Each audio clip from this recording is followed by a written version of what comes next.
പെൻഷനുമായി ബന്ധപ്പെട്ട വാർത്തയിലേക്ക് എല്ലാവർക്കും സ്വാഗതം. എല്ലാവിധ സർക്കാർ അറിയിപ്പുകളും നിങ്ങളിലേക്ക് എത്താൻ ഈ ചാനൽ സബ്സ്ക്രൈബ് ചെയ്യുക.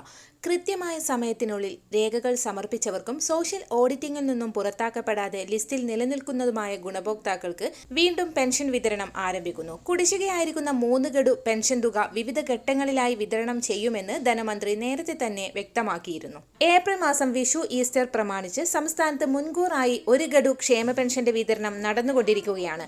ഏപ്രിൽ മാസത്തെ തുകയാണ് സർക്കാർ ഇപ്പോൾ വിതരണം ചെയ്തുകൊണ്ടിരിക്കുന്നത്. എന്നാൽ ഈ മാസം അവസാനം 1 ഗഡു കൂടി എത്തിച്ചേരും.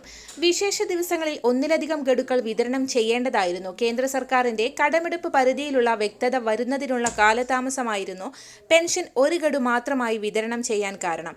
എന്നാൽ ഇപ്പോൾ ഇത് സംബന്ധിച്ചിട്ടുള്ള അറിയിപ്പുകൾ സർക്കാരിന്റെ ഭാഗത്തു നിന്നും വന്നിട്ടുണ്ട്. അതുകൊണ്ട് തന്നെ കഴിഞ്ഞ ചൊവ്വാഴ്ചകളിൽ ഇക്കുബർ പോർട്ടൽ വഴി സർക്കാർ കടമെടുക്കുകയും ചെയ്യുന്നുണ്ട്. ഈ മാസം അവസാനം സാധാരണഗതിയിൽ പെൻഷൻ ലഭിക്കുന്ന 62 ലക്ഷത്തോളം വരുന്ന ആളുകൾക്ക് വീണ്ടും 1 ഗഡു കൂടി നൽകാനാണ് തീരുമാനം. മുടക്കം കൂടാതെ ധനസഹായം വിതരണം ചെയ്യുന്നതിനും കുടിശ്ശിക ശേഷിക്കുന്നതും പരമാവധി വളരെ വേഗത്തിൽ തന്നെ വിതരണം ചെയ്യുന്നതിന് വേണ്ടിയാണ് സർക്കാർ നിർദ്ദേശങ്ങൾ വന്നിട്ടുള്ളത്. തദ്ദേശ തിരഞ്ഞെടുപ്പുകൾ കൂടി കണക്കിലെടുത്താണ് നൽകേണ്ട കുടിശ്ശിക പൂർണ്ണമായിട്ടും നൽകുന്നതിന് വേണ്ടിയുള്ള പരിശ്രമം സർക്കാർ ആരംഭിച്ചിട്ടുള്ളത്. വിഷുവിന് മുന്നോടിയായി 1600 രൂപ വീതം എത്തിച്ചേർന്നവർക്ക് കുടിശ്ശിക ഇനത്തിൽ 1600 കൂടി എത്തിച്ചേരും. എല്ലാവിധ സർക്കാർ അറിയിപ്പുകളും നിങ്ങളിലേക്ക് എത്താൻ ഈ ചാനൽ സബ്സ്ക്രൈബ് ചെയ്യുക.